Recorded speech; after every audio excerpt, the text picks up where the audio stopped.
anything that you recommend? Lemongrass tea or beer pulpa. It's a ginger best tea.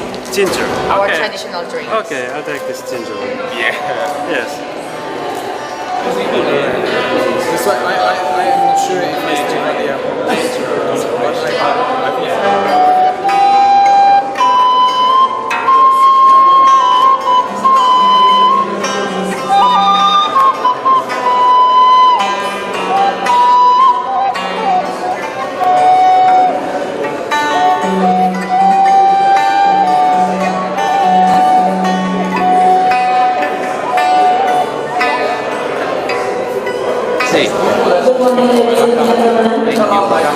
Thank you very much for the invitation. So all of our distinguished guests, Governor of Jakarta, Mr. Anies Rashid Baswedan, PhD. I Serbian. 5 years, so that I'm projecting here many ways. Many governors. Because my vice governor is no longer in service, so we'll have 2 vice governors. Let me say hello. Madam. Ambassador Barnunia. Come again. Very nice meeting you. Welcome. Pleasure. Good morning, that's the Ambassador of Spain. Welcome. Thank you for your invitation. A pleasure. Thank you so much.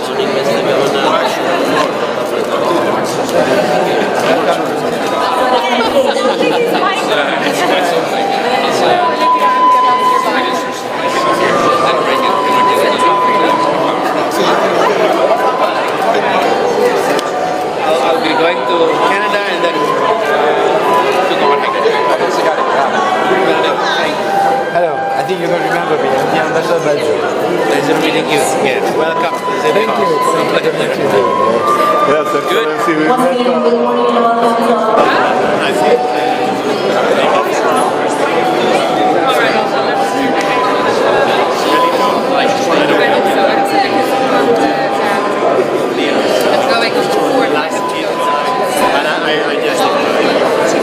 It's just Sunday night, last Monday.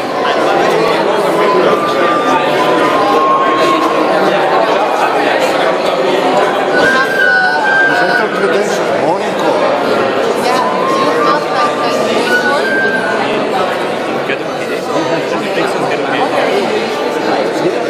I used to go to somehow the name like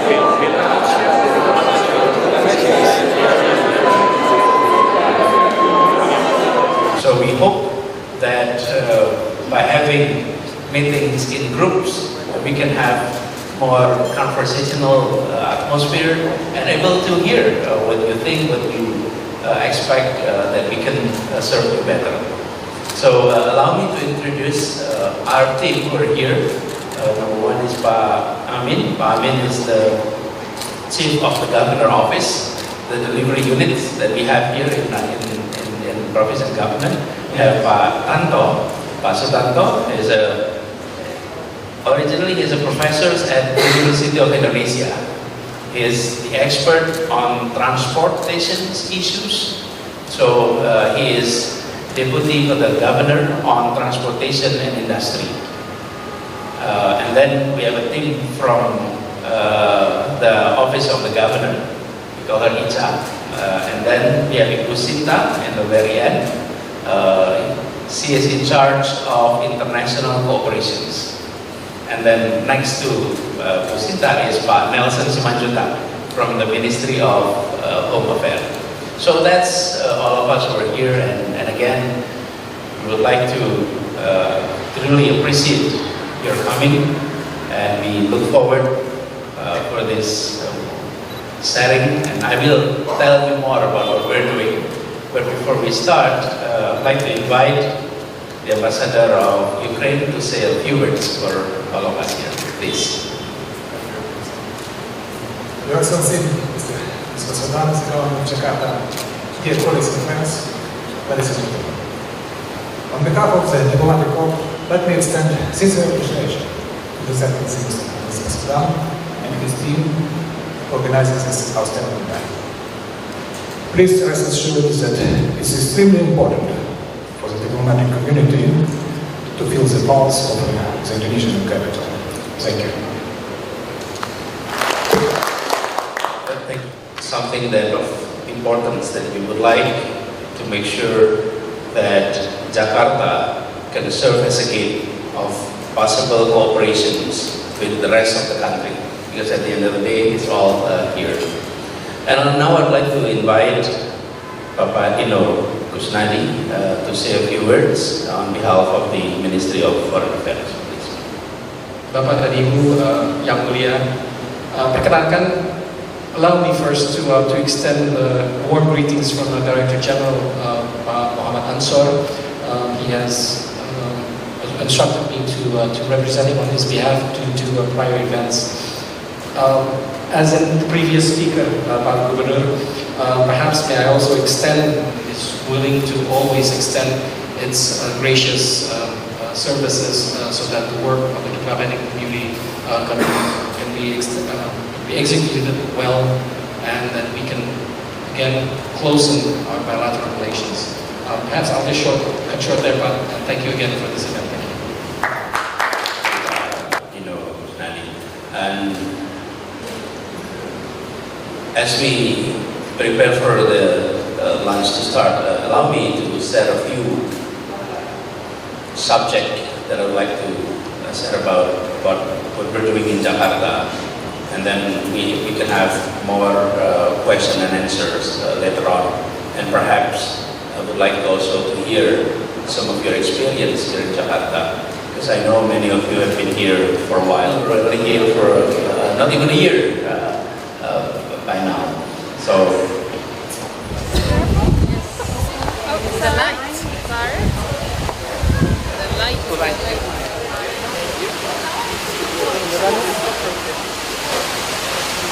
Okay, as usual, the tradition is freestyling. Okay, ready? Not only song, but freestyling. In 3, 2, 1, freestyle! Yay! Alright, thank you very much, ladies and gentlemen. Hope you have a good day, and we'll see you. Thank you. Thank you. Very nice. Thank you very much. Thank you, Ambassador, for my card. Terima kasih. I think we did. It's always good. Thank you. Thank you, my pleasure.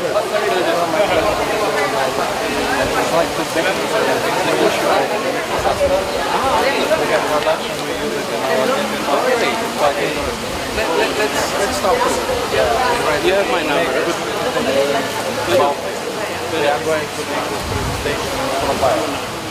Terima kasih banyak. Congratulations to Change the mics already. Thank you very much for having us for exchange. We made it. Thank you. Thank you very much. Well, I have relatives here. You're number 3. Actually, there's one. He's a Romanian. Oh, really? Yes, his mother. Well, nice. Thank you very much for having me. Thank you so much. Yes, I sent you WhatsApp message. Yes. Okay. Thank you. Thank you, Excellency. I was about to suggest about pedestrians, and you mentioned that, Excellency, and no need. It's really need.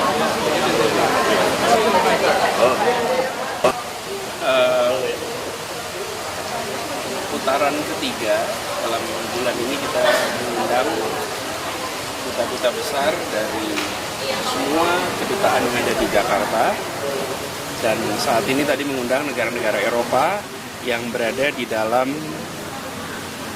kalau di dalam bagian Kemlu itu Eropa 2, yaitu ada banyak negaranya, kira-kira sekitar 20 negara. Tadi mereka hadir, kita mendengarkan aspirasi dari mereka, juga pandangan-pandangan tentang Jakarta. Alhamdulillah mereka senang. Bahkan tadi duta besar dari Ukraina menjadi dia ketuanya para duta-duta besar. Dia sudah 7 tahun di Jakarta dan menceritakan betapa senangnya dengan apa yang dia alami di kota ini. Mudah-mudahan itu menjadi perasaan yang sama bagi semua kalangan kita. Itu yang tadi kegiatan dengan kita. Silakan yang lain.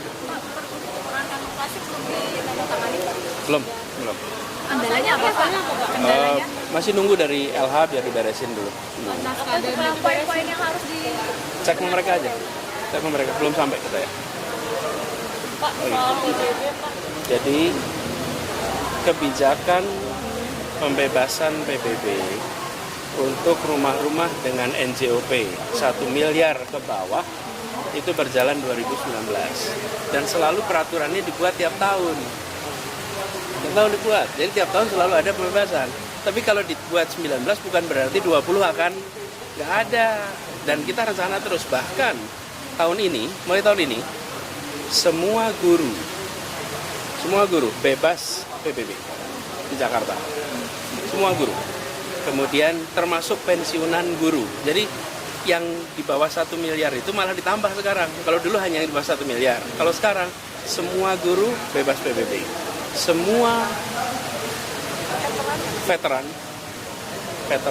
kemudian purnawirawan TNI, polisi, pensiunan PNS, lalu para perintis kemerdekaan, para pahlawan nasional, kemudian juga penerima bintang kehormatan dari presiden, para mantan presiden, wakil presiden, semua akan mendapatkan pembebasan PBB. Siapa mereka itu? Mereka adalah orang-orang yang dianggap berjasa pada bangsa. Dengan tanda sederhana, mereka perintis kemerdekaan, pahlawan nasional, penerima bintang dari presiden, termasuk TNI, polisi yang sudah pensiun.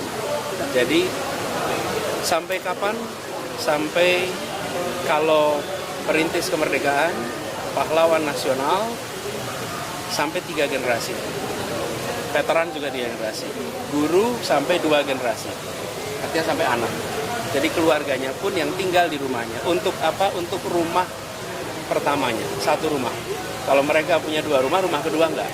Tapi untuk rumah pertama yang ditinggali, itu dibebaskan. Jadi bukan mau dihapuskan, malah ditambah.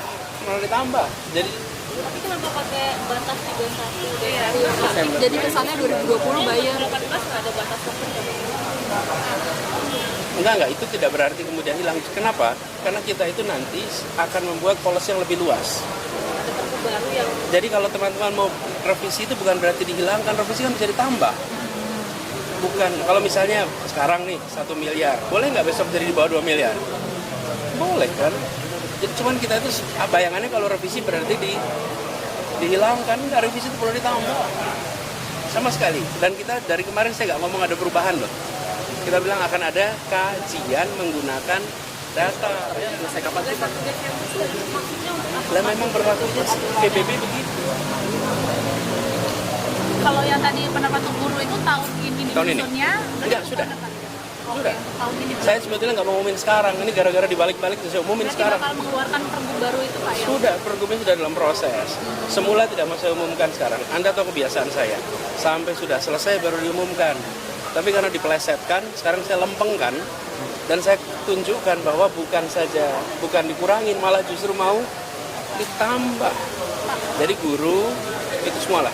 Itu ada dampaknya sama pendapatan kan Pak? Tentu ada. Gimana Pak? Tentu ada. Berkurang. Itu sebabnya kita harus genjot pendapatan dari kegiatan yang memiliki nilai tambah. Contohnya Pak? Banyak. Misalnya banyak Pak. Jadi gini, banyak Pak. Kenapa kita melakukan pendataan ulang? Karena banyak objek pajak kita yang informasinya nggak lengkap. Misalnya, gedung dihitung per lantainya 1000 meter. Dalam kenyataannya bisa jadi 1200 meter. Nah itu yang sedang kita lakukan. Dengan cara seperti itu, insya Allah pendapatan pajak kita akan lebih banyak. Peruntukan fungsi juga ya Pak, misalkan banyak. Komersil jadi nggak komersil gitu ya? Persis. Jadi justru mau dilakukan dengan cara seperti itu. Pak, finansial kadastra itu akan selesai kapan sih Pak? Sedang dilakukan sekarang. Sekarang pemotretan sedang berjalan terus. Ada drone yang keliling di Jakarta sekarang melakukan pemotretan sampai nanti informasi lengkap dan datangi gedung-gedung itu. Targetnya berapa sih Pak dengan adanya finansial kadastra ini Pak, bisa nongkrong adanya DKI Pak? Kalau saya nyebut angka berarti kita udah nggak punya data, udah nggak perlu data lagi. Kenapa saya nggak bisa menyebut angka? Karena datanya nggak lengkap. Tapi kita sudah ukur bahwa insya Allah dengan kita memberikan kemudahan-kemudahan itu, tetap kita akan bisa mendapatkan pendapatan yang cukup. Pak, selain itu ada PBB untuk yang RTH itu di bonus apa diskon 50% itu. Oh, satu lagi gini. Bukan. Jalan-jalan protokol seperti Sudirman Tamrin, lalu dari mulai Cawang sampai Selipi, semua lahan kosong di tempat itu yang tidak digunakan, PBB-nya naik 2 kali lipat, naik 200% bila tidak digunakan, bila tidak dibangun. Tetapi kita memberikan keluasaan bila mereka membuka tanah-tanah kosong itu untuk lahan terbuka yang bisa diakses oleh masyarakat, maka PBB-nya dipotong 50%. Tujuan kebijakan itu apa, Pak? Tujuannya adalah supaya ruang terbuka hijau lebih banyak dan tidak hanya disiapkan oleh pemerintah. Bayangkan di Jalan Sudirman banyak lahan yang ditutup pakai seng. Di situ tempat nyamuk, tempat segala macam masalah. Tapi dengan sekarang kami berikan pilihan. Anda mau tutup ini pakai seng nggak apa-apa, bayar PBB-nya 2 kali lipat. Atau Anda buka dan jadi taman dan PBB-nya jadi 50%. Kenapa 50%? Karena 50% yang lainnya dia gunakan untuk bangun tempat itu dan merawat. Karena dibangun dan dirawat oleh mereka. Karena itulah didiskon 50%. Jadi kita tidak mau merugikan. Sudah dihitung juga. Dengan begitu kita akan punya tempat terbuka hijau lebih banyak.